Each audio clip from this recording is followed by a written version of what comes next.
Hi guys, तो कैसे हैं आप सब। सो गाइस, जैसे कि आप सब जानते हैं कि हम अपनी एनसीईआरटी कवर कर रहे हैं। तो आज हम अपनी एनसीईआरटी का चैप्टर 3 पढ़ने वाले हैं, जिसका नाम है दिल्ली के सुल्तान। तो आज हम इस चैप्टर के बारे में पढ़ने वाले हैं।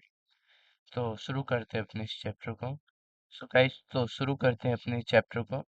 देखिए, जैसे कि आप चैप्टर 2 में पढ़कर आए थे कि जो कावेरी डेल्टा था, जो कि क्षेत्र बड़े राज्यों के केंद्र बन गए थे, जो कावेरी डेल्टा था।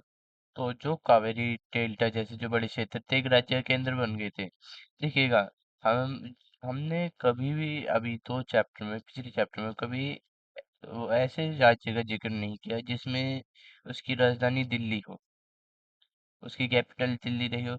क्योंकि जो दिल्ली थी, दिल्ली जो अस्तित्व में आई थी वो 12वीं शताब्दी में आई थी। कब अस्तित्व में आई थी? 12वीं शताब्दी में ही दिल्ली अस्तित्व में आई थी। उससे पहले दिल्ली जो थी वो अस्तित्व में नहीं आई थी, तो यही वजह थी। तो आइए आगे चलते हैं और पढ़ते अपने। देखिए, जो दिल्ली थी, दिल्ली जो सबसे पहले जो राजधानी बनी थी, किसी भी राज्य की राजधानी बनी थी, वो जो तोमर थे, तोमर थे जो कि राजपूत थे, उनके काल में दिल्ली पहली बार राजधानी बनी थी। और फिर 12वीं सदी में के मध्य में जब तोमरों को जो दिल्ली पर राज्य कर रहे थे, उन्हें चौहानों ने, चाहमान, जिन्हें का पूरा नाम क्या था, चाहमान था, चौहानों ने हरा दिया था। और जो दिल्ली थी वो तोमर और चौहानों की जो राज्यकाल था, इसी में ही दिल्ली एक महत्वपूर्ण वाणिज्य केंद्र बन गई थी। और ये जो शहर था, इसमें बहुत सारे धनी व्यक्ति भी रहते थे, जैसे कि समृद्धशाली जैन व्यापारी रहते थे। और उन्होंने बहुत सारे मंदिर भी बनवाए थे। और यहाँ पर देहली वाल नामक जो सिक्के थे, उन्हें भी डाला जाता था, जो कि काफी यहाँ पर प्रचलन में थे। तो आइए आगे पढ़ते हैं। तो अब जैसे कि दिल्ली एक बड़े वाणिज्य केंद्र बन गई थी, तो जो दिल्ली की जो स्थापना हुई थी, जो दिल्ली सल्तनत की स्थापना हुई थी, वो 13वीं सदी में हुई थी। कब हुई थी? 13वीं सदी में दिल्ली सल्तनत की स्थापना हुई थी। और इसके साथ जो दिल्ली थी वो एक ऐसे राज्य में बदल गई, ऐसे राजधानी बदल गई जिसका नियंत्रण जो था, जो हमारा उपमहाद्वीप है, उसके बहुत बड़े भाग पर हो गया था, उसके बहुत बड़े क्षेत्र पर फैला जा रहा था। और जैसे कि हम आगे भी जिन शासकों ने दिल्ली को राजधानी बनाया उनके बारे में ही पढ़ेंगे। तो तो आगे पढ़ते हैं। तो जैसे आप ये मैप देख रहे हैं, ये 13वीं और 14वीं सदी में के जो दिल्ली सुल्तनत सल्तनत थी, उसके कुछ चुने हुए ये शहर हैं। जैसे कि आप ये शहर देख रहे हैं, फिरोजाबाद, फिरोज शाह कोटला, और हौज खास, सीरी, जहापना, तुगलकाबाद, आदिलाबाद, ये सभी जो थे, ये जो 13वीं और 14वीं शताब्दी के बीच में जो दिल्ली सल्तनत के कुछ चुने हुए ये शहर थे। तो आइए आगे पढ़ते हैं। देखिएगा, जिस इलाके को आज हम दिल्ली कहते हैं, जो आज इलाका दिल्ली कहा जाता है, वह उनके जो सुल्तान थे, उन्होंने वहां पर बहुत सारे नगर बसाए थे। जैसे कि हमारा दिल्ली है, कोहाना, सीरी, जैसे कि मैंने आपको मैप में भी दिखाया, और जापना। तो ये सभी जो नगर, जो ये जिसे आज हम दिल्ली कहते हैं, ये इनके सुल्तानों ने बसाई थी। और वहां पर वो नगर भी बसाए गए थे। तो जो दिल्ली पर सबसे पहले जो शासन किया था, वो राजपूतों के वंश ने किया था।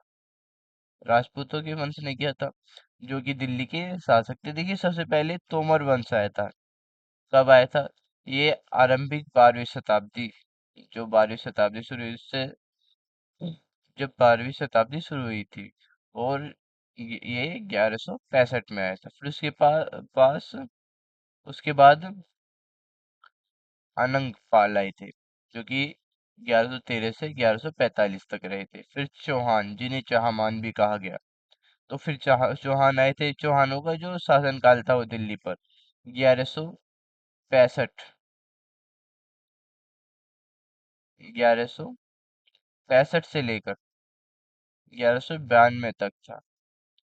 और फिर चौहानों के बाद, में जो राज आए थे, पृथ्वीराज चौहान। तो यहाँ पर तोमर के जो राजा आए थे, तोमर वंश के अंगपाल। और फिर चौहानों के जो राजा थे, पृथ्वीराज चौहान। तो पृथ्वीराज चौहान ने कब तक शासन किया था दिल्ली पर? इन्होंने 1175 से लेके 1192 तक किया था। और जो पृथ्वीराज चौहान थे, उन्होंने तराइन का जो पहला युद्ध लड़ा था, जो कि मोहम्मद गोरी के खिलाफ, उन्होंने, जो कि एक तुर्क शासक था, पहला युद्ध लड़ा था। और कब लड़ा था? 1191 में। और उन्हें तराइन का पहले युद्ध में मोहम्मद गोरी को हरा दिया था।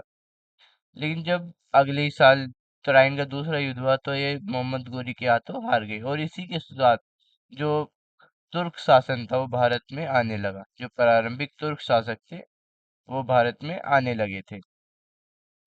तो जो प्रारंभिक तुर्क शासक में जो दिल्ली के सुल्तान रहे थे वो कुतुबुद्दीन ऐबक रहे थे। और इन्होंने ही गुलाम वंश का स्थापना की थी, जो कि ये इन्होंने शासन किया था 1206 से लेकर 1210 तक। और जो गुलाम वंश का शासन रहा था वो 1206 से लेकर 1290 तक रहा था। और इसके बाद शमसुद्दीन इल्तुतमिश आए, जिन्होंने 1210 से लेकर 1236 तक शासन काल किया था। फिर इस इल्तुतमिश की जो पुत्री थी रजिया सुल्तान, उन्होंने शासन किया। रजिया सुल्तान ने 1236 से लेकर 1240 में तक शासन किया। और फिर उनके बाद गयासुद्दीन बलबन आए थे। और गयासुद्दीन बलबन ने 1266 से लेकर 1287 तक जो था वो शासन किया था। फिर जो हमारा गुलाम वंश था, गुलाम वंश के बाद खिलजी वंश आया। और जिसकी स्थापना किसने की थी? जलालुद्दीन खिलजी ने की थी। और उन्होंने 1290 में अपने वंश की स्थापना करी थी। और इस वंश ने 1320 तक शासन किया था, 1290 से लेकर। और जो जलालुद्दीन खिलजी थे, उन्होंने 1290 से लेकर 1296 तक शासन किया था, जो कि उन्होंने 6 वर्ष तक शासन किया था। और फिर उसके बाद अलाउद्दीन खिलजी आते हैं। अलाउद्दीन खिलजी जो कि इनके पुत्र थे, उन्होंने 1296 से लेकर 1316 तक शासन किया था। और फिर उसके बाद दिल्ली पर जो शासन होता है वह तुगलक वंश का आ जाता है। और यहाँ पर आप इल्तुतमिश का मकबरा भी देखेंगे। ये इल्तुतमिश का मकबरा है। और फिर उसके बाद तुगलक वंश आया, जो कि 1320 से 1414 तक उसने शासन किया था। और उसके जो शासक थे वो गयासुद्दीन तुगलक थे, जिन्होंने 1320 से लेकर 1324 तक शासन किया था। फिर मोहम्मद तुगलक आए, जिन्होंने 1324 से लेकर 1391 तक शासन किया। फिर फिरोज शाह तुगलक आए, जिन्होंने फिरोज शाह तुगलक ने 1351 से लेकर 1388 तक शासन किया था। फिर सैयद वंश दिल्ली पर आता है। फिर लोधी वंश, जो कि 1414 से लेकर 1451 तक सैयद वंश ने शासन किया था। और फिर हमारा लोधी वंश आता है, जो कि 1451 से लेकर 1426 तक, जिसकी जो स्थापना थी बहलोल लोधी ने की थी। तो आइए आगे चलते हैं। तो दिल्ली के सुल्तान के बारे में जानकारी, तो पढ़ते हैं अपने इस टॉपिक को। देखिए, जो दिल्ली के सुल्तान थे, उनके बारे में हमें ज्यादातर अभिलेखों और सिक्के जो हैं, और इस भवन निर्माण की जो कला है, उसके आधार पर हमें काफी जो जानकारी है वो मिल जाती है। पर इससे भी ज्यादा है जो सिक्के अभिलेख, इनसे ज्यादा जो महत्वपूर्ण थी वो इतिहास की तारीख, मतलब एक वचन, तारीखवार बहुवचन था है। क्योंकि सुल्तान शासनकाल के प्रशासन में ये भाषा जो थी फारसी में लिखे गए थे। ये काफी जो महत्वपूर्ण है जो तारीख है। और इस यहाँ पर जो है पांडुलिपि बनाने के चरण दे रखे हैं, जैसे कि पांडुलिपि बनाने के 3 चरण होते थे, सॉरी 4 चरण होते थे। और जो पहला चरण होता था कि कागज को तैयार करना, पहले कागज को तैयार किया जाता था। और फिर जो है वो लेखन का कार्य किया जाता था, लिखने का। फिर मैं जो महत्वपूर्ण शब्द, अनुच्छेद या वर्ड होते थे, उनकी ओर ध्यान आकर्षित करने के लिए वो सोना पिघलाकर उससे लिखा जाता था, सोने को पिघलाकर। और फिर इसे की जिल्द तैयार करनी पड़ती थी, और इस तरह जो थी वो पांडुलिपि जो बन जाती थी। तो आइए आगे पढ़ते हैं। देखिएगा, जो तारीख तारीख के जो लेखक, जो सचिव थे, वो प्रशासक, कवि और दरबारी जैसे सुशिक्षित व्यक्ति होते थे। जो घटनाएं होती थी वो उनका वर्णन करते थे। और जो शासकों को प्रशासन के बारे में भी सलाह देते थे।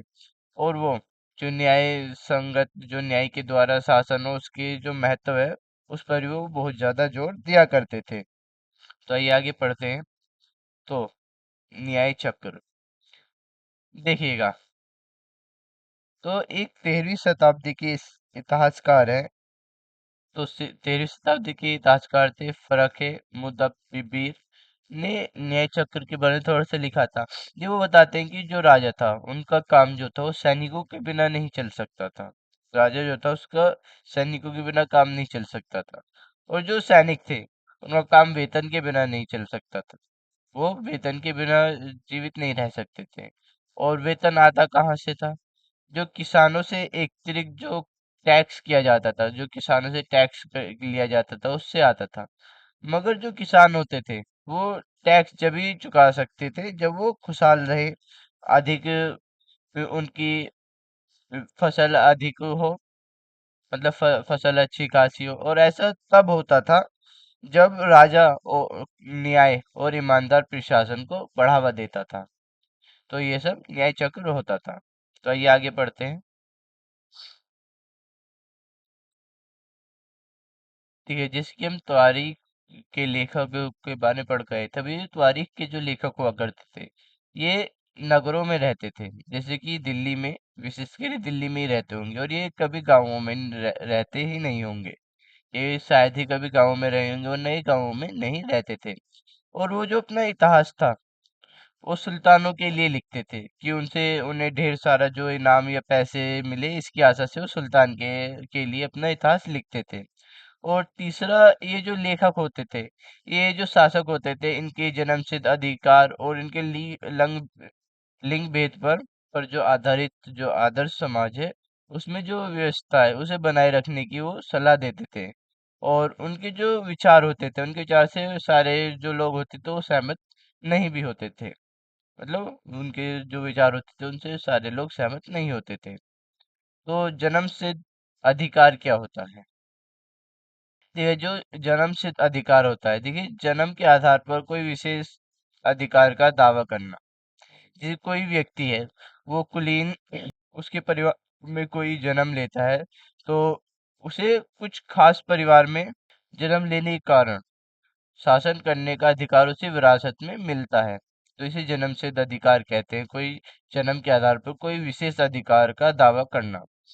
तो आइए आगे पढ़ते हैं।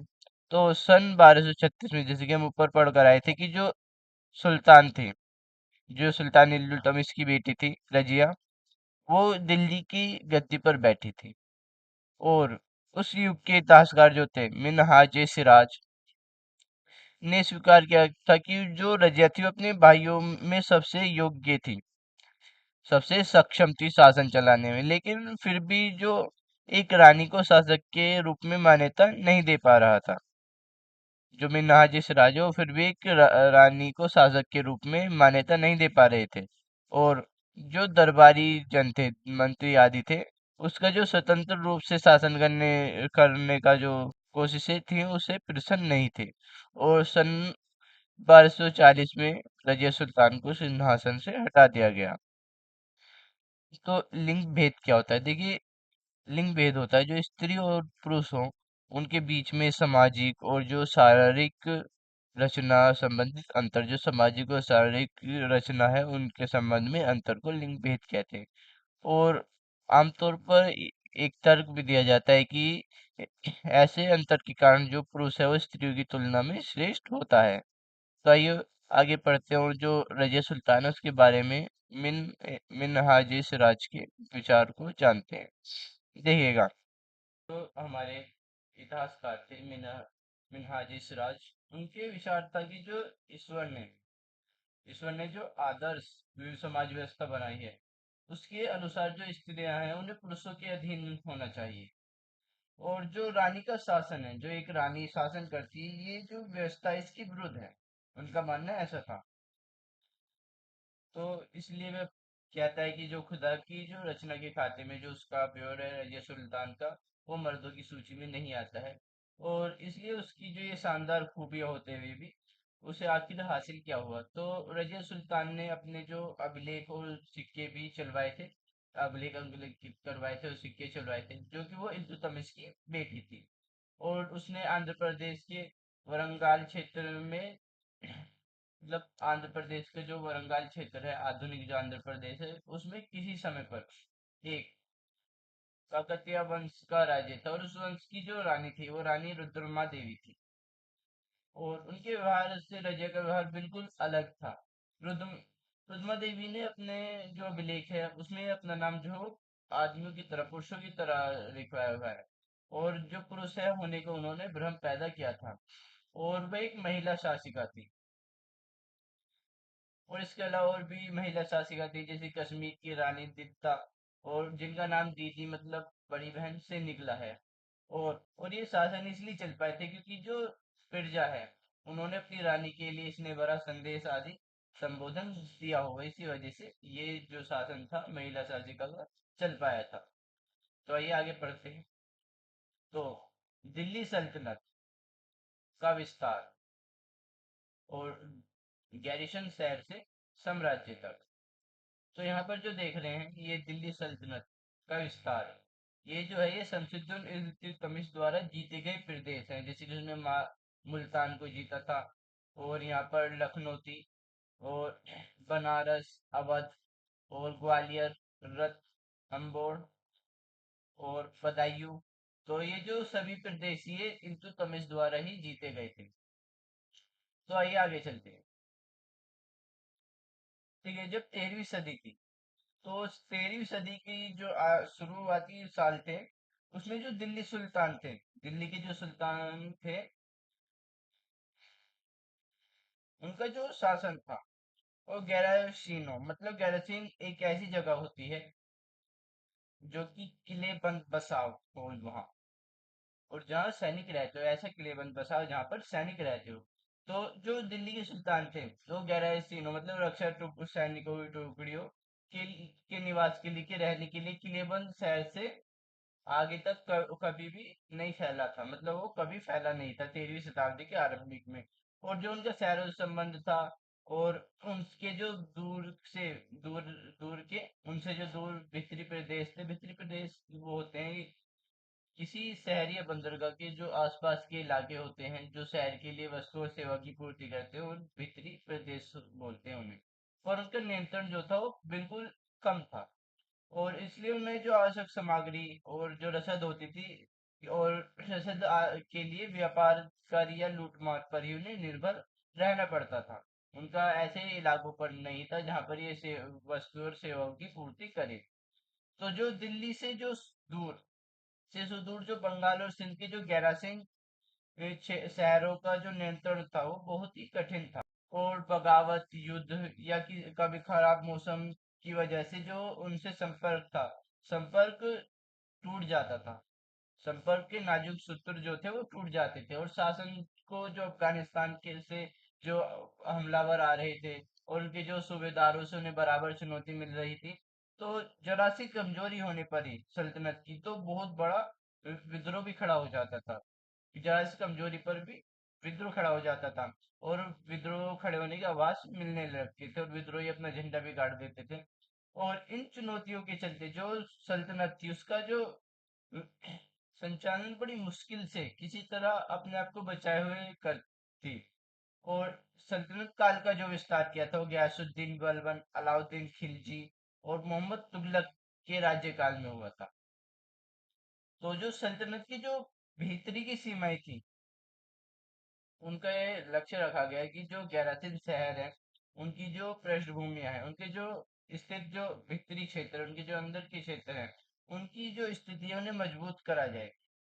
और ये जो बेंचलाइट जिसमें जो गंगा यमुना के जो दोआबा क्षेत्र है वहाँ के जो जंगल थे उन्हें काट कर साफ किया गया था। और जो शिकारी और संग्राहक और जो चारवाहे थे उनके पर्यावास मतलब जहाँ वो रहते थे उनसे उन्हें खदेड़ दिया गया था।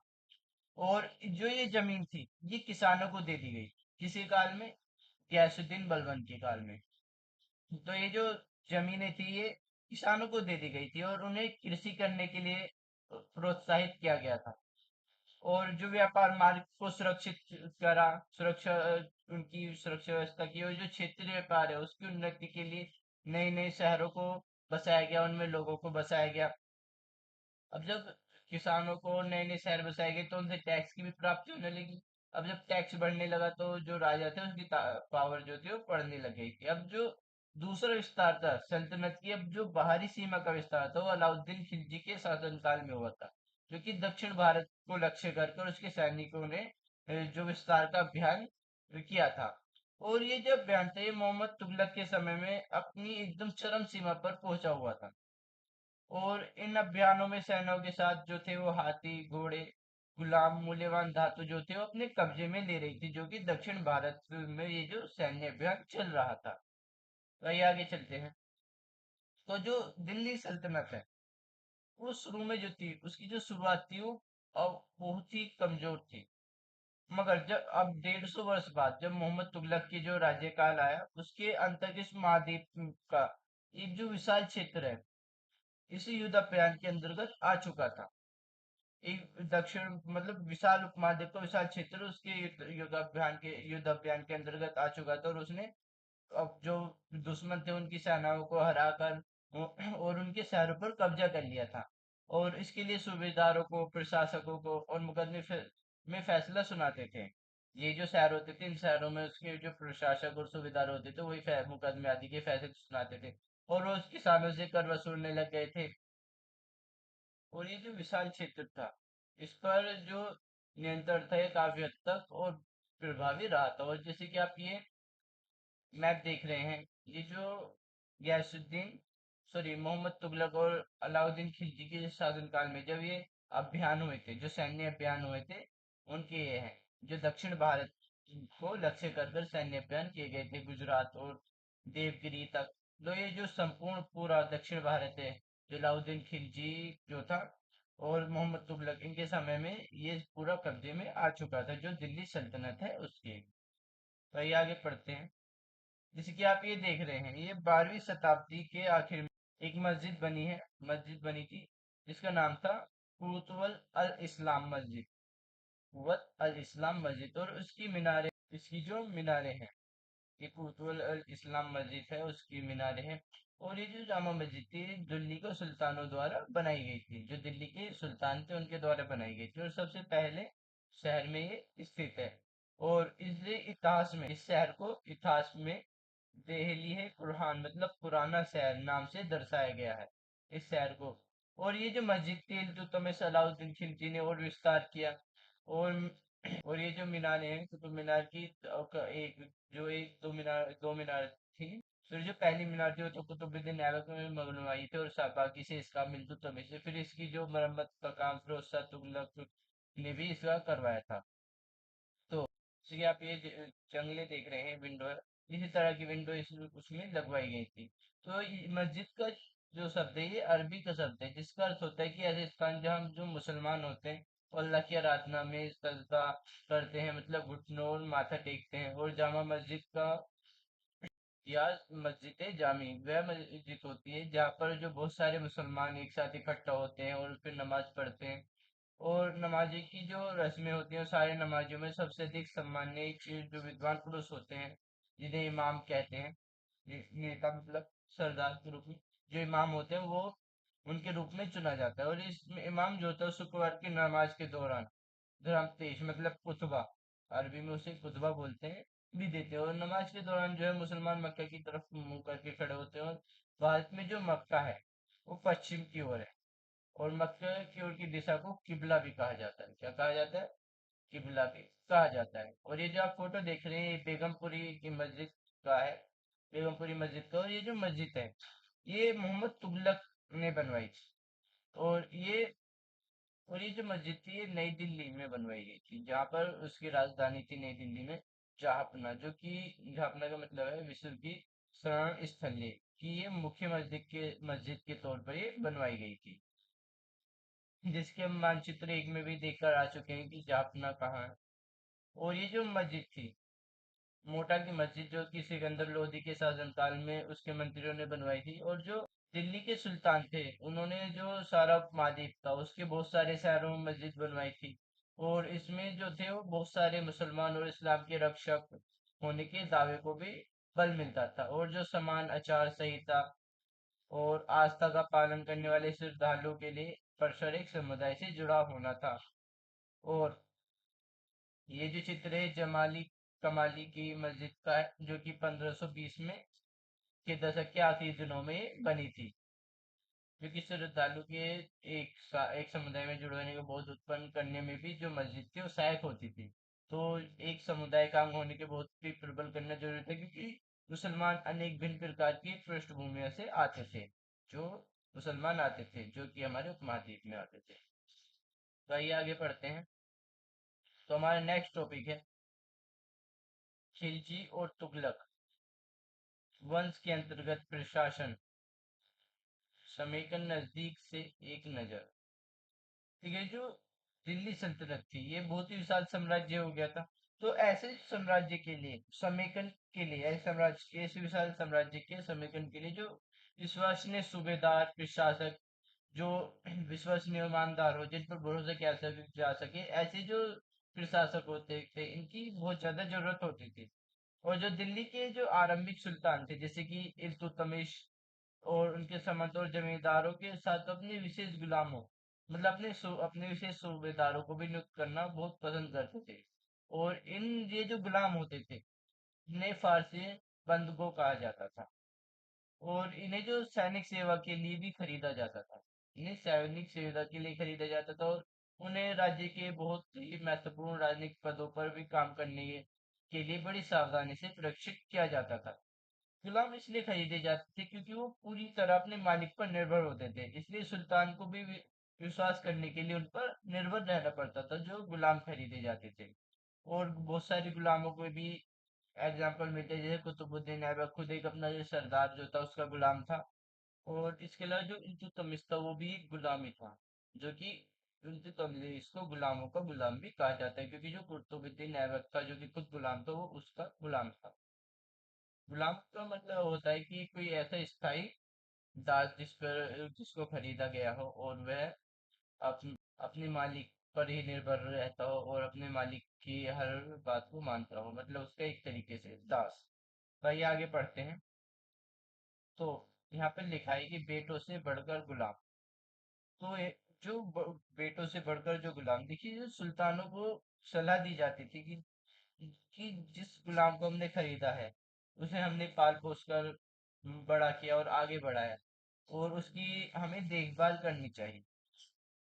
क्योंकि तकदीर अच्छी हो तो जो गुलाम होता है वो पूरी जिंदगी में कभी कभी ही योग्य और अनुभवी गुलाम मिलते हैं। और बुद्धिमानों का कहना है कि जो योग्य और अनुभवी गुलाम होते हैं वो बेटों से ही बढ़कर होते हैं, तो इसलिए गुलाम जो होते थे वो बेटों से बढ़कर होते थे। और सुल्तान जो होता था, सुल्तान को सलाह दी जाती थी कि वो गुलाम को रखे। तो ये आगे चलते हैं। तो अब जब हमारे जो दिल्ली सल्तनत के जो सुल्तान थे, जो खिलजी और तुगलक वंश के शासक जो थे, वो गुलामों का उपयोग करने लगे थे। और साथ ही उनके जो आश्रित, जो निम्न वर्ग के लोग थे, उनको भी जो ऊंचे राजनीतिक पद थे, जो गुलामों के जो आश्रित, जो नीचे वर्ग के लोग थे, उन्हें भी अब ऊंचे राजनीति में पद पर बैठने लग गए थे, क्योंकि ऐसे लोगों को, जो गुलाम होते थे, सेनापति या सूबेदारों का पद मिलता था। और इसी वजह से जो राजनीति थी उसमें अस्थिरता पैदा होने लग गई थी। ये आश्रित का मतलब होता है कि कोई व्यक्ति जो किसी व्यक्ति के संरक्षण में रहता हो या उस पर निर्भर हो, से आश्रित बोलते हैं। तो गुलाम गुलाम और जो आश्रित जो होते तो अपने मालिक और संरक्षण के प्रति तो वफादार रहते थे, मगर उनके जो उत्तराधिकारियों के प्रति नहीं। उनके जो उत्तराधिकारी होते थे उनके प्रति नहीं रहते थे। और जो नए सुल्तान थे वो उनके खुद के अपने नौकर होते थे। तो इसी वजह से जैसे ही कोई नए शासक सिंहासन पर बैठता था, गद्दी पर बैठता था, तो जो नए और पुराने सरदार होते थे उनके बीच जो थी वो टकराहट हो जाती थी। और जो सुल्तान होता था, सुल्तान के द्वारा जो निचले तबके के जो लोग थे उन्हें संरक्षण जाने का जो उच्च वर्ग था, उसमें कई लोगों को गहरे धक्के भी लगा था। और जो फारसी जो त्वारीख के जो लेखक थे, उन्होंने निचले खानदान के लोगों को जो ऊंचे पदों पर बैठाए गए थे उनकी आलोचना भी की थी दिल्ली सुल्तान की, उन्हें ऊंचे पदों पर बिठाने के लिए। तो आइए आगे पढ़ते हैं। तो सुल्तान मोहम्मद के अधिकारी रीजन देखिएगा, ठीक है, जो सुल्तान मोहम्मद थे, ने अपने अजीज खुमान नामक कलाल मतलब शराब बनाने और बेचने वाले को, और जो फिरोज हजाम नामक नाई, और मनका तबाह नामक बावर्ची, और लड्डा तथा पीर नामक मलियों को ऊंचे जो प्रशासनिक जो पद थे उन पर बिठाया था। और और ये जो काम किया गया था, मतलब ये जो बिठाए गए थे, इनकी जो 14वीं सदी के जो मध्य की जो इतिहासकार थे, जाहिदुन बर्नी ने इन नियुक्ति के लिए, इन पदों पर इन लोगों को बिठाने के लिए, जो सुल्तान है उसके राजनीतिक और विवेक के नाश और जो शासन है उसे करने की अक्षमता के रूप में इनकी आलोचना की थी, मतलब उदाहरण के रूप में इन्हें दिया था। तो ये आगे पढ़ते हैं। ये जो पहले वाले जो सुल्तान थे, उन्हीं की तरह जो खिलजी और तुगलक शासक थे, उन्होंने भी जो सेना नायक थे, सेना नायक को भिन्न भिन्न आकार के जो इलाके थे, इलाकों के जो सूबेदार थे उनके रूप में नियुक्त किया गया था। और ये जो प्रथा थी ये इक्ता कहलाई। क्या कहलाई? ये इक्ता कहलाई। और इन्हें संभालने वाले को इक्तादार या मुफ्ती कहा जाता था। और मुफ्ती जो होता था उसका काम होता था कि वो सैनिक जो अभियान है उन उन्हें संभाले, उनका नेतृत्व करे, और जो अपने इक्ताओं में कानून की व्यवस्था बनाए रखे। और जो अपनी सैनिक सेवाओं के बदले वेतन के रूप में मुफ्ती अपने इलाकों से जो राजस्व की वसूली किया करता था। और जो राजस्व से उसे जो पैसे प्राप्त होते थे, इन पैसों की मदद से वो अपने सैनिकों को ही तनख्वाह देता था। अब जैसे कि जो इक्ता हो जाता, इक्तदार या मुक्ति होता था, मुक्तियों पर अब कंट्रोल कैसे किया जाए, इन्हें काबू में कैसे रखा जाए, तो इसीलिए जो मुक्ति होता था, उस उन लोगों पर काबू मुक्ति लोगों पर काबू रखने का एक तरीका था कि वो मुक्ति लोग जो होते थे, मुक्ति का जो पद होता था वह वंश या परंपरा से ना था। और उन्हें कोई भी जो एकता होता था उसे थोड़े थोड़े समय के लिए ही मिलता था। ये जो मुक्ति पद होता था, जो लोग होते थे उन्हें थोड़े थोड़े समय के लिए ही मिलता था, तो इनकी जो पावर थी वो ज्यादा नहीं बढ़ पाती थी, क्योंकि वो सुल्तान के खिलाफ बगावत बगावत कर दे। और उसके बाद उन्हें स्थानांतरण भी कर दिया जाता था, अलग हटा भी दिया जाता था, या उनका किसी और इलाके पर उन्हें सूबेदार बना दिया जाता था। और जो सुल्तान जो अलाउद्दीन खिलजी और मोहम्मद तुगलक थे, ये जो इक्ता थे, ये जो मुक्ति थी, इनके जो नियम होते थे, इनकी जो नौकरी होती थी, इनके जो नियम होते थे, बहुत ही कठोर, मतलब ये सख्त नियमों से इस नियम सख्ताई से इस नियम का पालन करवाते थे। और जो मुक्ति लोग होते थे कि वो जो रकम एकत्रित कर रहे हैं, जो कर ले रहे हैं, उसका हिसाब रखने के लिए जो राज्य द्वारा एक अधिकारी की नियुक्ति की जाती थी, जो कि लेख अधिकारी होता था। और ये भी ध्यान रखा जाता था, जो मुक्ति है वो जो राज्य ने जो कर निर्धारित कर रखा है, जो कर होता था वो राज्य ही निर्धारित करता था। और जब ये कर है, ये कर कितना वसूला जाए कितना नहीं वसूला जाए, और ये सभी जो था ये जो राज्य होता था वही निर्धारित करता था। और ये जो कर वसूला जो जाता था ये सैनिकों के अनुसार ही रखा जाता था कि कितना जो कर है एक जो मुक्ति है उसे वसूलना है। तो ये आगे पढ़ते हैं। तो ये अब जो दिल्ली के जो सुल्तान थे, दिल्ली के सुल्तान जो थे वो शहरों से जो दूर इलाके थे उन्हें भी अपने अधिकार में लिए जा रहे थे।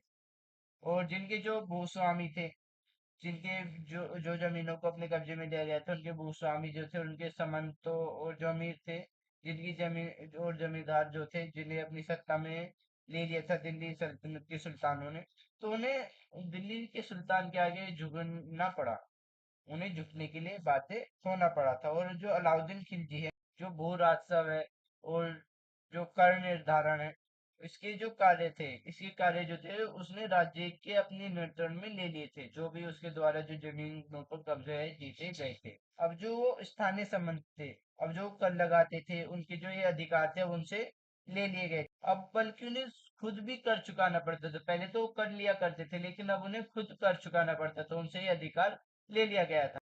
और जो कुछ पुराने जो सुल्तान के जो प्रशासक थे, उन्होंने जमीन की पैमाइश और जो हिसाब तो बड़ी सावधानी से रखा करते थे। और जो कुछ हमारे पुराने जो संबंध थे, वो सुल्तान की नौकरी भी करने लग गए थे। और उस समय पर 3 प्रकार के कर हुआ करते थे। एक तो खराज होता था, जिसे कृषि पर लगाया जाता था। और जो खराज होता था वो किसान की जो उपज है उसका लगभग 50% होता था। मतलब जो किसान की जो उपज है उसका जो 50% है वो उसे टैक्स में देना पड़ेगा।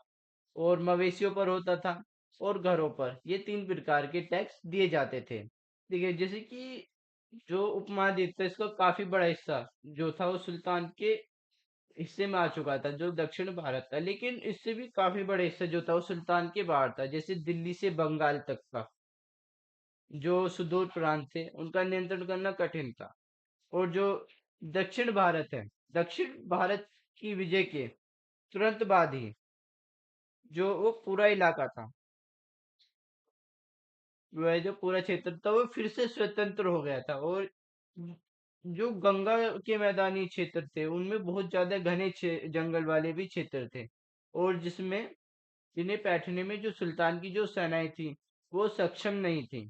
जो स्थानीय सरदार थे इन्होंने इन क्षेत्रों पर अपना शासन कर लिया था, अपना कब्जा जमा लिया था। जो अलाउद्दीन खिलजी और जो मोहम्मद तुगलक, ये जो शासक थे अलाउद्दीन खिलजी और मोहम्मद तुगलक, इन ये जो शासक थे इन क्षेत्रों पर जोर जबरदस्ती अपना अधिकार जमा तो लेते थे, पर कुछ ही ये जो अधिकार था ये कुछ ही समय तक रह पाता था। तो आइए आगे चलते हैं, सरदार और उनके किलाबंदी। तो पढ़ते हैं अपने इस टॉपिक के बारे में। तो ये जो अफ्रीकी यात्री थे, अफ्रीकी यात्री जो इबन बतूता था, जो मोरक्को से 14वीं सदी में भारत आए थे। और इबन बतूता जो थे ये बताते हैं कि जो सरदार होते थे वो जो चट्टानी और जो उबड़ खाबड़ इलाका होता था उसमें किला बनाकर रहते थे। और वो कभी कभी जो बांस के झुरमुट होते थे, तो ये जो भारत में जो बांस है वो पोला नहीं होता, यहाँ का जो बांस होता है बहुत बड़ा होता है। और इसके अलग अलग हिस्सों में से आपस में इस तरह गूंथा जाता था कि इन पर आग का भी असर नहीं होता था। और वो बहुत ही ज्यादा जो बांस होते हैं वो मजबूत रहते थे। और सरदार जो होते थे इन जंगलों में रहते थे, जो इनके लिए एक किले की प्राचीर का काम करते थे। और इसकी जो दीवार दीवार के घेरे में उनके मवेशी, उनकी फसलें रहती थी, और अंदर इनमें पानी भी उपलब्ध होता था। वह जो वर्षा होती थी उसका पानी एकत्रित किया करते थे और उसका ही वो यूज करते थे। इसलिए जो उन्हें जो प्रबल और एक बलशाली ताकतवर सेना के बिना उन्हें हराना मुश्किल था। और जो ये सेनाएं थी ये घर जंगलों में घुसकर खास तौर से तैयार किए गए औजार से, बांसों से, बांस जो थे उन्हें काट डालती हैं। आइए आगे चलते हैं। देखिएगा, जो चंगेज खा थे, चंगेज खा के नेतृत्व में मंगोलों ने 1219 में जो उत्तर पूर्व ईरान में जो ट्रांस ओक्शियान था, जो कि आधुनिक उज्बेकिस्तान है, पर उन्होंने हमला कर दिया था। और ही थोड़े से इसके ही थोड़ी सी देर बाद उन्होंने दिल्ली सल्तनत थे उस पर भी हमला कर दिया था। जो दिल्ली सल्तनत है उनका धावा उन्हें झेलना पड़ा था। तो जो अलाउद्दीन खिलजी और मोहम्मद तुगलक थे इनके शासनकाल के जो आरंभ में जो दिल्ली थी उन पर जो मंगोल के धावे बढ़ गए थे, जो उनके हमले थे वो होने लगे थे। और इससे मजबूर होकर दोनों सुल्तान जो थे इन्होंने एक विशाल जो स्थायी सेना थी उसे खड़ा कर दिया था। और जो ये विशाल सेना थी इस सेना को संभालना और प्रशासन के लिए जो बाहरी चुनौती थी, जो एक विशाल स्थायी सेना जो कि चंगेज कहा था, जो मंगोल नेता था, उसे लड़ने के लिए खड़ी करी गई थी, जो कि दिल्ली सल्तनत पर आक्रमण कर रहा था। तो ये जो विस्तार विशाल सेना थी इसे कि इसको संभालना जो प्रशासन के लिए एक भारी भरकम चुनौती थी। तो ये जो दोनों ही अ, शासक थे अलाउद्दीन खिलजी और मोहम्मद तुगलक, तो इन्होंने कैसे इनका सामना किया था। देखिएगा, जो अलाउद्दीन खिलजी थे, अलाउद्दीन खिलजी के शासनकाल में 2 बार दिल्ली पर हमला हुआ था। एक तो 1299 में और 1300 में, 1299 और 1300 के बीच में, और फिर 1302 से 1303 के बीच में। और इन हमलों का सामना करने के लिए जो अलाउद्दीन खिलजी था उसने अपनी एक स्थायी सेना खड़ी कर दी थी। और जो मोहम्मद तुगलक थे उनके शासनकाल के जो शुरुआती वर्ष थे उनमें सुल्तनत पर जो हमले हुए थे और जो मंगोल सेना थी वो हार गई थी। और जो मोहम्मद तुगलक था, मोहम्मद तुगलक ने जो अपनी सेना की जो शक्ति थी और अपने संसाधन पर इतना उसे विश्वास हो गया था, जो कि आधुनिक उज्बेकिस्तान था, ट्रांस ओक्शियाना, और उसने आक्रमण करने की योजना बना ली थी। और उस आक्रमण के लिए उसने एक स्थायी सेना को भी तैयार किया था। और उसका जो कदम था ये आक्रमण कदम था। और जो अलाउद्दीन खिलजी था उसने अपने सैनिकों के लिए सी नामक एक नया गैरासीन शहर बनाया था। और यहाँ नया गैरासीन शहर बनाने के लिए जो के स्थान पर दिल्ली के जो चारों चारों शहर में सबसे पुराना जो शहर था देहल दिल्ली एक कोहान को ये निवासियों से इसे खाली करवाया गया। और वो जो शहर था उसे सैन्य छावनी में तब्दील कर दिया गया था। और जो पुराने शहर के जो निवासी थे उन्हें उनको दक्षिण में बनी नई राजधानी जो थी वो दौलताबाद में उन्हें भेज दिया गया था। मतलब ये पुराना शहर था उससे इन्हें दौलताबाद में भेज दिया गया था। देखिए यहाँ पर जो अलाउद्दीन खिलजी थे, अलाउद्दीन खिलजी ने विशाल सेना खड़ी करी थी कि जो मंगोल आक्रमण है उसे परास्त कर दिया जाए। लेकिन जो मोहम्मद तुगलक थे उसने सेना खड़ी करी थी कि परास्त करने के लिए भी, लेकिन जो मंगोल नेता थे उसके जो कब्जे में जो आधुनिक जो उज्बेकिस्तान है उसे जीतने के लिए भी मोहम्मद तुगलक ने सेना को तैयार किया था। तो आइए आगे पढ़ते हैं।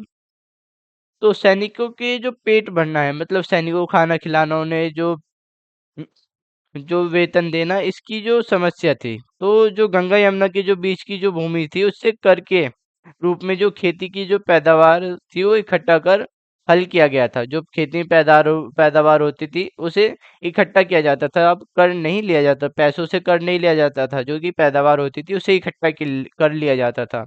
तो जो किसानों की जो पैदावार होती थी उसका 50% हिस्सा कर के तौर पर तय कर दिया गया था जो कि उन्हें देना होता था। तो अब जो मोहम्मद जो तुगलक हैं उनको सेना को खिलाने के लिए उसी इलाके से खाना इकट्ठा किया गया था। खागन उन्होंने इकट्ठा किया था। लेकिन जो इतनी विशाल सेना थी उस इतनी विशाल सेना की संख्या को जरूरत पूरा करने के लिए जो दिल्ली के जो सुल्तान थे उसने अतिरिक्त टैक्स लगाया था। और इस दौरान ये जो क्षेत्र था इसमें अकाल भी पड़ा था। तो अलाउद्दीन जो खिलजी था उसने अपने सैनिकों को वेतन नकद दिया था। और जो अलाउद्दीन खिलजी थे उसने सैनिकों को एकता के स्थान पर जो नकद जो वेतन था वो देने का उसने फैसला लिया था। और जो उसने सैनिक थे उन्हें अपना आवश्यक सामान दिल्ली के व्यापारी से खरीदने के लिए कहा था। वो जो अपने आवश्यक सामान होते थे वो दिल्ली के व्यापारी से खरीदते थे। और यह आशंका थी कि जो व्यापारी हैं वो चीज़ों की जो दाम है, कीमत है, उन्हें बढ़ा देंगे। तो इसी चीज़ को रोकने के लिए जो अलाउद्दीन थे उन्होंने दिल्ली से चीज़ों की जो कीमत थी उन पर नियंत्रण लागू कर दिया था। जो अफ़सर थे वो बहुत ही सावधानी से जो कीमतें होती थी उनका संरक्षण करते थे। और जो व्यापारी जो उनके अफ़सरों द्वारा जो राज्य के जो अफ़सर होते थे, अधिकारी होते थे, उनके द्वारा जो कर जो कीमतें निश्चित की गई हैं उन दरों का उल्लंघन करते थे, उनसे ज़्यादा बेचते थे तो उन्हें सज़ा मिलती थी।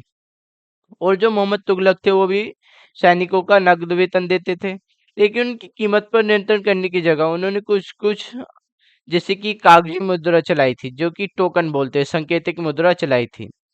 और ये जो सिक्के थे ये धातु के बने होते थे। लेकिन जो सोने चांदी के सिक्के ना होकर ये काफ़ी सस्ती धातु के होते थे।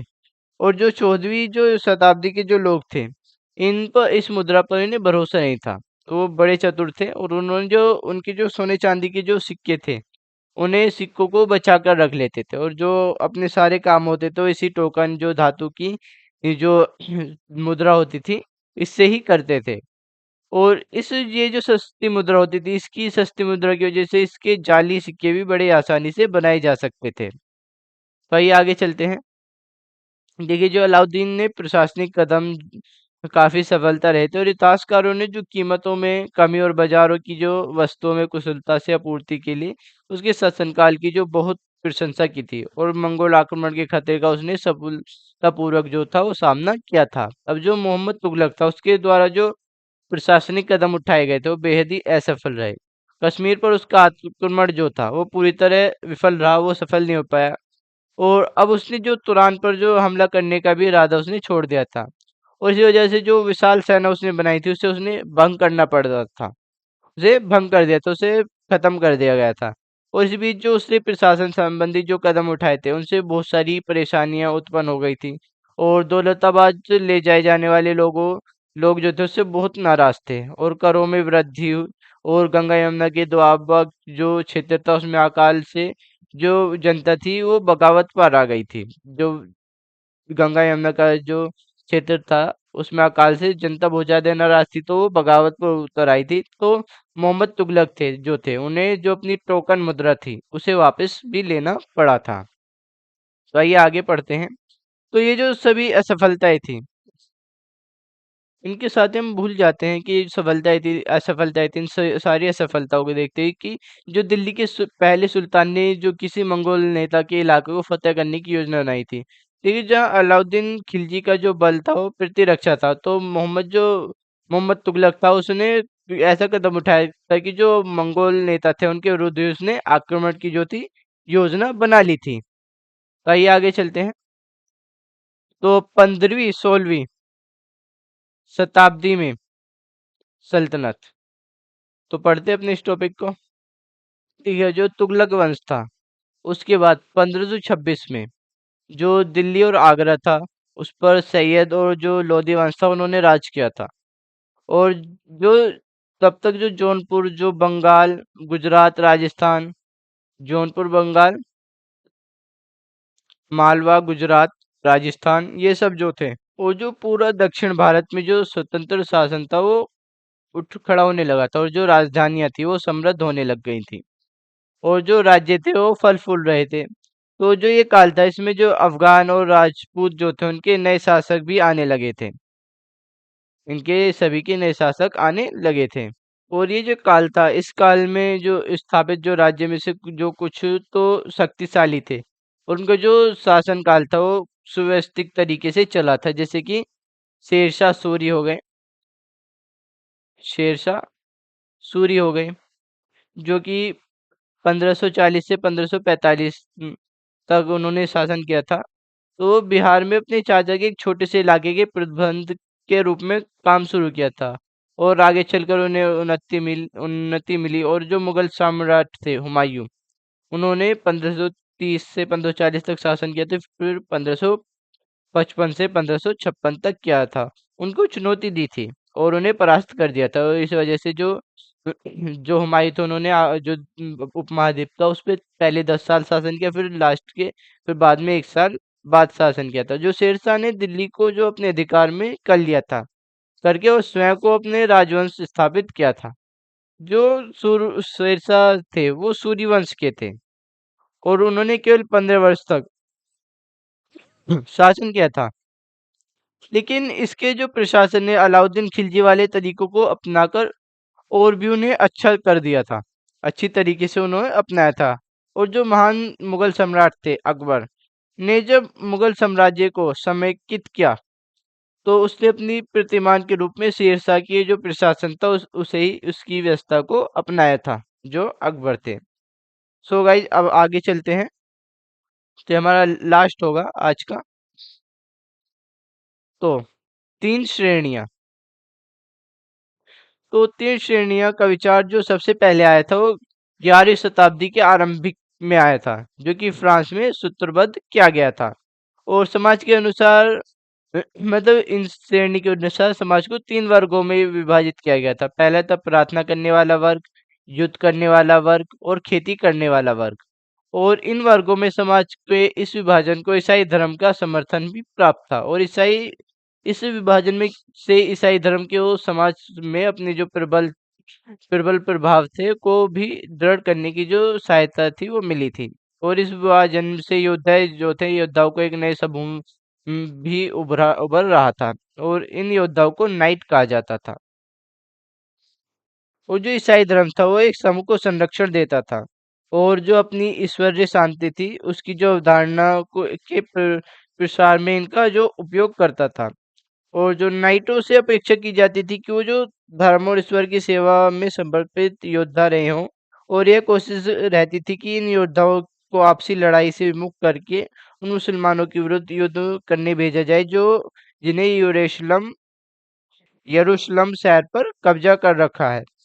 और इनके प्रयत्न के जो परिणाम स्वरूप जो सैन्य अभियान की एक श्रृंखला चली जिसे क्रूसडो मतलब धर्म युद्ध कहा गया था, और ईश्वर तथा जो धर्म की जो सेवा करने के लिए किए गए इन अभियानों ने जो नाइट की जो हैसियत पूरी तरीके से बदल डाली थी। और जो पहले इन नाइटों की गिनती जो कुलीन में नहीं होती थी, मगर अब जो फ्रांस में 11वीं शताब्दी के अंत तक जर्मन और उसके एक सदी बाद इन योद्धाओं को के जो दीनहीन अतीत को भुला दिया गया, और जो 12वीं सदी तक तो ये कुलीन जो वर्ग था उस वर्ग के लोगों को भी नाइट कहलाना चाहते थे। जो कुलीन वर्ग होते थे वो भी लोग नाइट कहलाना चाहते थे।